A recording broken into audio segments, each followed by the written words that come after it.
The dust particles danced in the afternoon sunlight, streaming through the half-open blinds of the guest bedroom. Sarah Matthews stood in the doorway, surveying the space that had remained virtually untouched since her grandmother's passing 3 years ago. The small bedroom in the century-old farmhouse on the outskirts of Millfield, Nebraska, was a time capsule. Floral wallpaper peeling at the corners, a sagging twin bed with a handmade quilt, and a wooden dresser topped with faded photographs in silver frames. 2 days to clear everything out, Sarah muttered to herself, tightening her ponytail before pulling on a pair of latex gloves. The real estate agent would arrive on Monday, and the house needed to be emptied before then. As the only grandchild willing to take on the task, Sarah had driven 6 hours from Chicago, trading her busy marketing office for this dusty reminder of summers spent catching fireflies and listening to her grandmother's stories on the wraparound porch. She began methodically, starting with the closet, sorting clothes into donation piles and occasionally pausing when a particular item triggered a memory. Her grandmother's church dresses, neatly pressed, despite years of disuse. The cardigan she always wore on cool evenings while tending to her tomato plants. Each item told a story of Eleanor Matthews, the woman who had raised Sarah after her parents' divorce, sent her mother spiraling into a depression and her father across the country for a fresh start. By late afternoon, Sarah had made considerable progress. The closet was empty, and 3 large boxes stood by the door, labeled Donate, Keep, and Trash. She moved to the dresser, pulling open the top drawer to find it filled with handkerchiefs, costume jewelry, and small keepsakes. Each item was carefully wrapped in tissue paper, a testament to her grandmother's meticulous nature. The second drawer contained neatly folded scarves and gloves, the third, winter sweaters that smelled faintly of mothballs. It was the bottom drawer that gave her pause. Unlike the others, it seemed more haphazardly arranged, with old greeting cards, a small photo album, and various papers pushed toward the back. "That's odd," Sarah said aloud, knowing her grandmother's penchant for organization. She removed the items carefully, placing them on the bed. As she reached toward the back of the drawer, her fingers brushed against something wedged into the corner. Leaning down for a better look, she spotted a yellowed envelope tucked into a small gap between the drawer and its frame. Sarah carefully extracted the envelope. It was unsealed, with no address or stamp, but her grandmother's elegant handwriting spelled out a name she didn't recognize, Thomas Blackwood. The date in the corner read June 17th, 1956, nearly 70 years ago. Her hands trembling slightly, Sarah removed the letter from the envelope and unfolded 3 pages of delicate stationery. The handwriting was unmistakably her grandmother's, but the words revealed a woman Sarah had never known. "My dearest Thomas," the letter began, "by the time you read this, I will have already left Millfield. Our last meeting by the river has left me with both the greatest joy and deepest sorrow I have ever known." Sarah sank onto the edge of the bed, the floorboards creaking beneath her weight. The room suddenly felt smaller, as if the walls were pressing in with secrets long kept. Outside, the sky had begun to darken, casting long shadows across the hardwood floor. She continued reading, her grandmother's voice seeming to fill the silent room with confessions of a love that had burned fiercely, but could never be acknowledged in the open. "Society has its rules, Thomas, and we have broken too many already. Richard has proposed, and I have accepted. He is a good man who will provide stability, something my family desperately needs after Father's business failure. But know that while I walk down the aisle, my heart remains by the willow tree where we last embraced." As Sarah reached the final page, confusion washed over her. Richard was her grandfather, the man who had died before she was born, the quiet farmer her grandmother had always described with fond respect, if not passionate adoration. But Thomas, she had never heard the name, never seen a photograph, never caught a whisper of this apparently profound love affair. The final lines of the letter struck her hardest. "I will always carry our secret with me, like a precious stone tucked in a hidden pocket close to my heart. Perhaps, in another life, we might have found our way. Forever yours, Eleanor. Sarah carefully folded the letter and returned it to its envelope, her mind racing with questions. The grandmother she knew, steadfast, practical, devoted to family, had once been a young woman faced with an impossible choice. And the letter, though written, had never been sent. What happened to Thomas Blackwood? Why had her grandmother chosen to marry Richard instead? And most puzzling of all, why had Eleanor kept this letter all these years, hidden yet not destroyed? The old farmhouse creaked around her as twilight descended. Sarah placed the letter on the nightstand and reached for her phone. Her weekend project had just become something far more complicated than clearing out an old house. The next morning, Sarah sat at her grandmother's kitchen table, nursing a cup of coffee, as golden sunrise spilled across the worn linoleum floor. She hadn't slept well, her dreams filled with faces she couldn't quite recognize, and conversations she couldn't quite hear. The letter lay before her, its edges slightly curled with age. "Thomas Blackwood," she said aloud, as if the name might conjure some recognition. Nothing in her childhood memories provided any clue. Her grandmother had rarely spoken about her youth, focusing instead on Sarah's life and future. Now, that silence felt deliberate rather than coincidental. Sarah pulled her laptop closer and opened it. The farmhouse had no internet connection, another item on the list of reasons why the property had languished on the market, but her phone's hotspot would suffice. She began with a simple search. Thomas Blackwood, Millfield, Nebraska, 1950s. The results were sparse, but one link caught her attention, a digitized high school yearbook from 1953. She clicked through the grainy black and white photographs until she found him, a serious-looking young man with dark hair swept to the side, his caption noting achievements in debate club and aspirations for law school. She studied his features, searching for any resemblance to herself or other family members, finding none. A knock at the screen door startled her. Closing her laptop, Sarah crossed the kitchen to find Marge Wilson, her grandmother's longtime neighbor, holding a casserole dish. "Thought you might need some sustenance," Marge said, stepping inside without waiting for an invitation. At 78, she moved with surprising agility, placing the dish on the counter before turning to survey Sarah with keen eyes. "You look just like your grandmother, you know. Same determined chin." Sarah smiled, grateful for the interruption, yet eager to return to her search. "Thanks, Marge.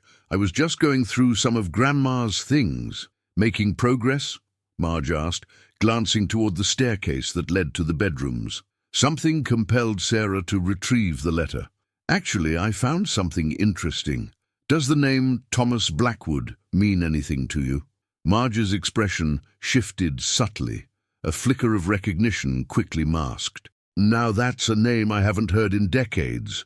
Why do you ask?" Sarah hesitated before holding up the envelope. "I found a letter Grandma wrote to him but never sent, from 1956.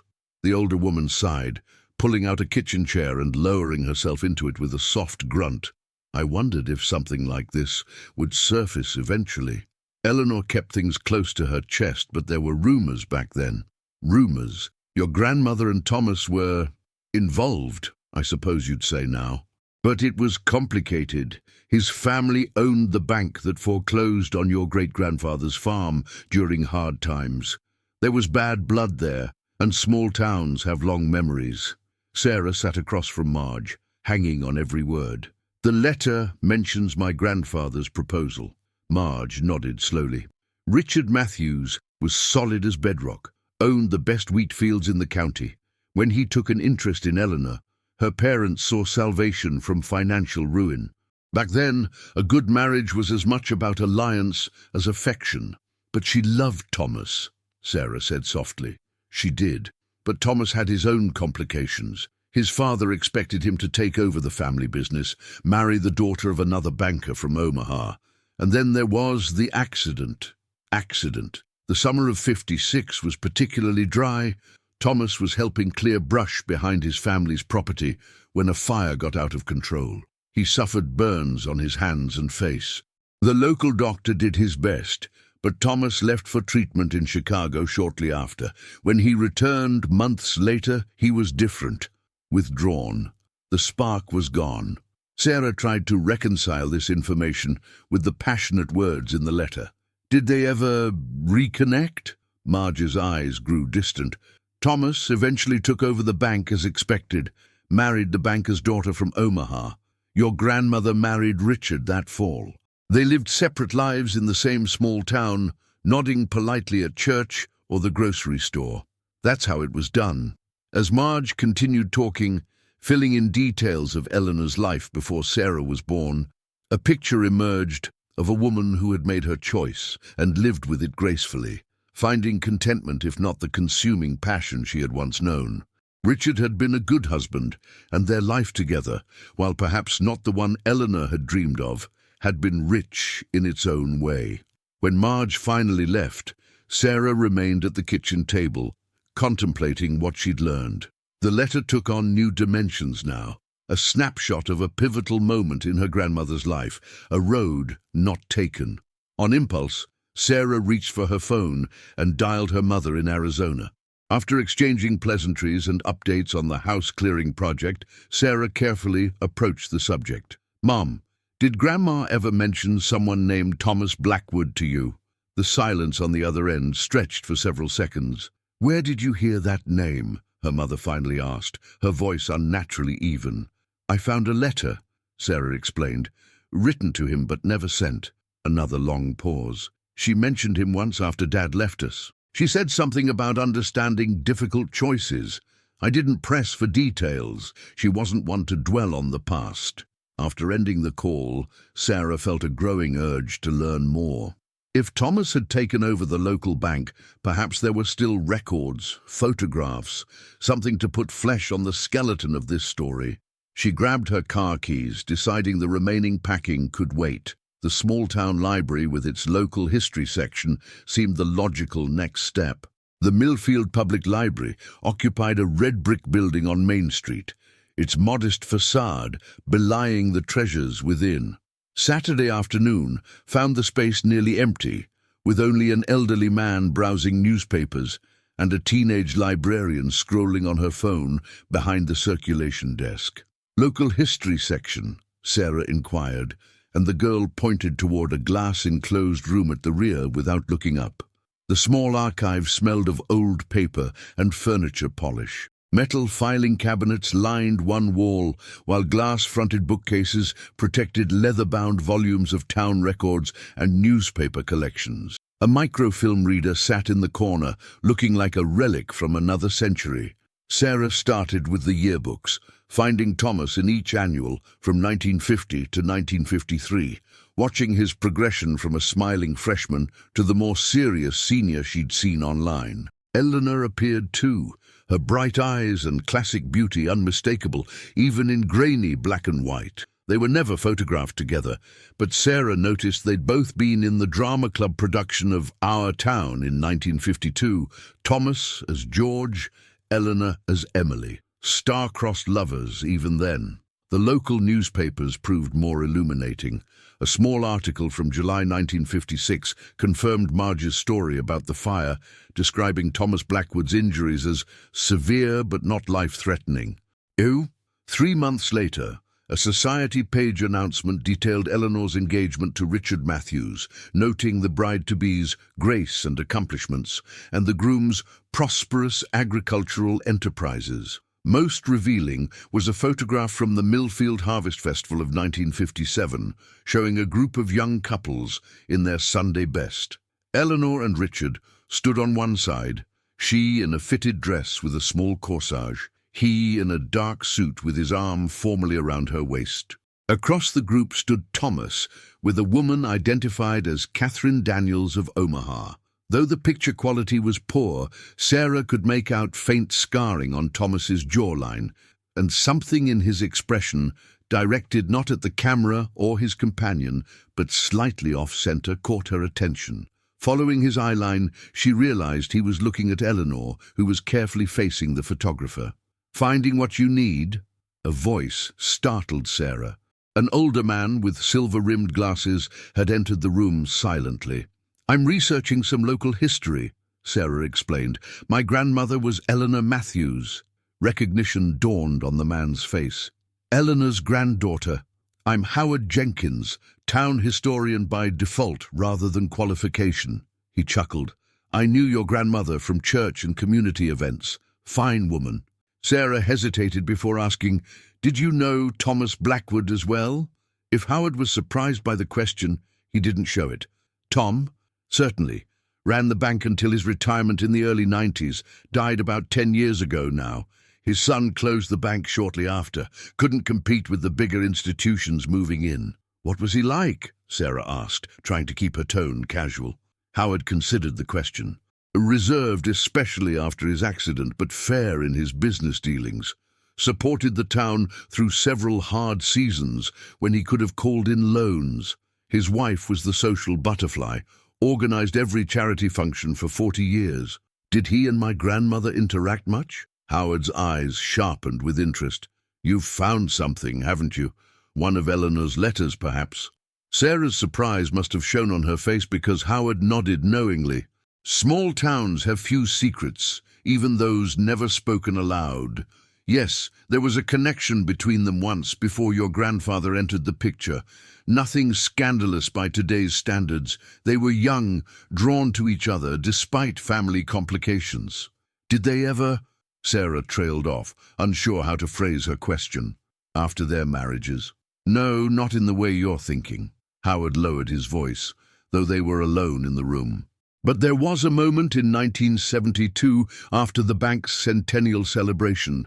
Your grandfather was away at an agricultural conference. Thomas's wife had gone home early with a headache. Several witnesses saw Eleanor and Thomas walking by the river, deep in conversation. They were gone for over an hour. What happened? Nothing dramatic. Life continued as before. But something changed after that. They seemed more at peace when they encountered each other around town. The following spring, Thomas approved a loan for your grandfather to expand his farm when other banks had refused. And when your grandfather passed in '84, Thomas was among the first to pay respects, though he didn't stay long at the service. Sarah sat back, absorbing this information. So they found some closure. Perhaps, Howard agreed.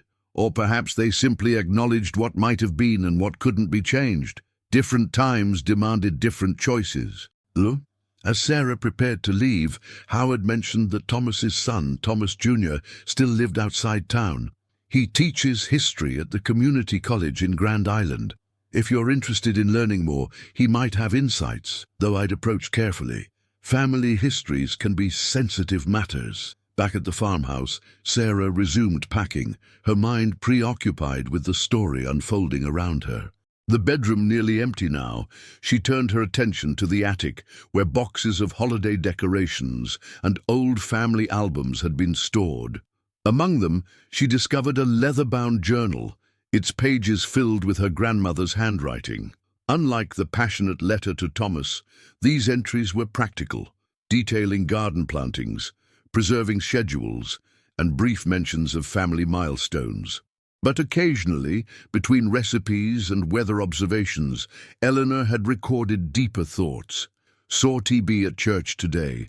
His daughter has his eyes exactly. Strange to think of parallel lives running alongside one's own, never quite intersecting.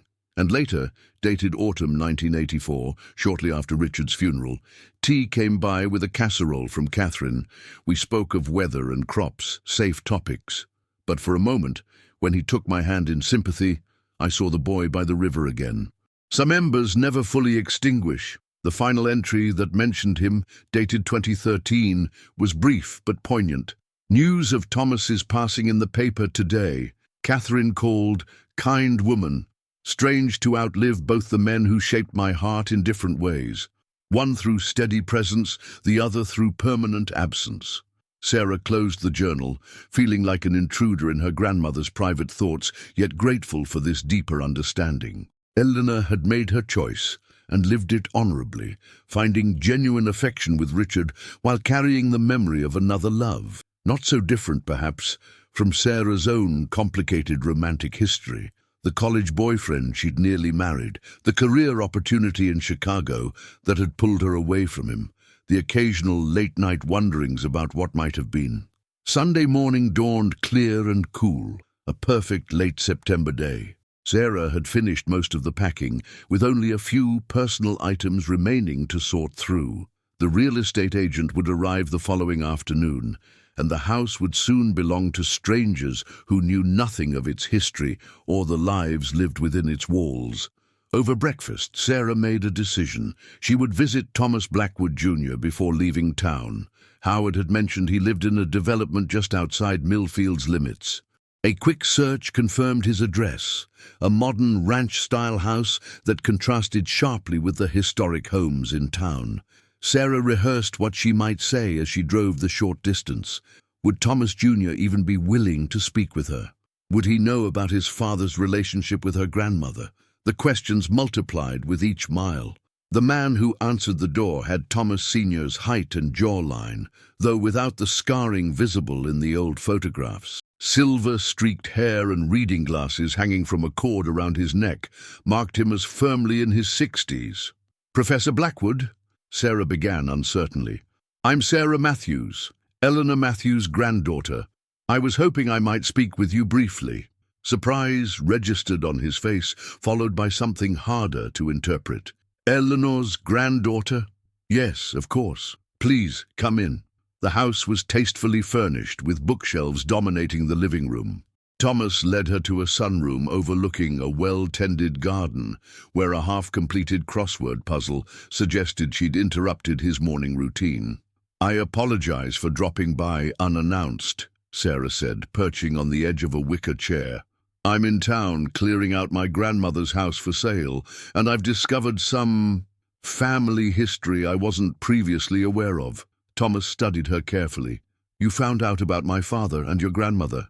It wasn't a question, and Sarah nodded, relieved that she wouldn't need to explain. "I found a letter she wrote to him in 1956 but never sent. Then I did some research at the library." "I see."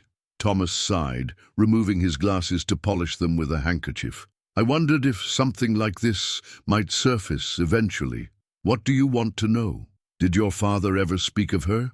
A sad smile crossed Thomas's face. "Not directly, not until very near the end of his life. But there were signs throughout my childhood. He kept a pressed willow leaf in his wallet. I found it once when searching for lunch money. When I asked about it, he simply said it was a reminder of choices made. Later, I understood." "The willow tree by the river," Sarah murmured, remembering the letter's reference. Thomas nodded. "After my mother passed in 2010, my father's health began declining rapidly. During his final year, when the boundaries between past and present blurred for him, he sometimes called me Tommy and spoke of Eleanor, of meeting her secretly, of plans they once made, of regrets that had softened but never disappeared entirely." "I'm sorry," Sarah said, suddenly unsure why she had come. "Don't be," Thomas replied kindly. "My parents had a good marriage in their way. My mother knew about Eleanor. Small towns, you know. But she chose to accept what couldn't be changed. She built her life around civic duties and raising me, finding purpose, if not passion. And my father was devoted to us, even if part of his heart was always elsewhere." Thomas rose and crossed to a small writing desk in the corner. From a drawer, he removed a faded photograph and handed it to Sarah. It showed a young couple sitting on a blanket by a river, a willow tree's branches creating dappled shadows across their faces.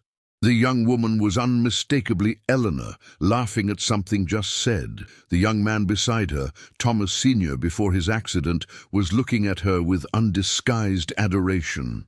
"I found this among my father's papers after he died. The only photograph of them together that I know of," Thomas explained. "I've often wondered who took it. A friend who kept their secret, I suppose." Sarah traced her grandmother's laughing face with a fingertip. "May I ask why they didn't end up together?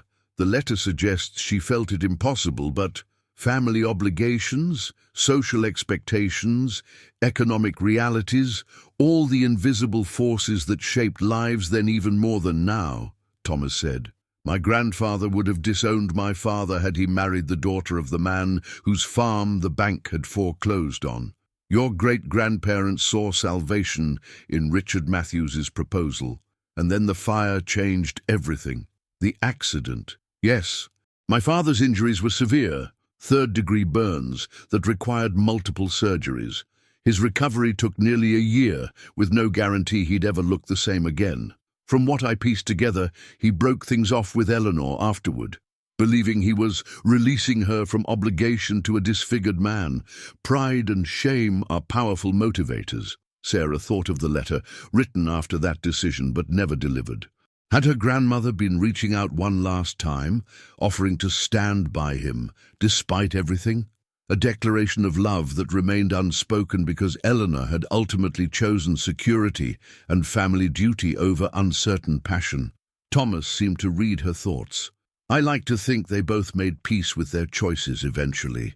They built good lives, raised families, contributed to their community. And they had that moment by the river in '72 that the town still whispers about. He smiled slightly. Whatever was said between them that day, it seemed to heal something for both of them. As their conversation drew to a close, Thomas made an unexpected offer. I have some of my father's journals and papers, nothing explicitly about Eleanor, but reading between the lines. Would you like copies of anything relevant? It might help complete the picture for you.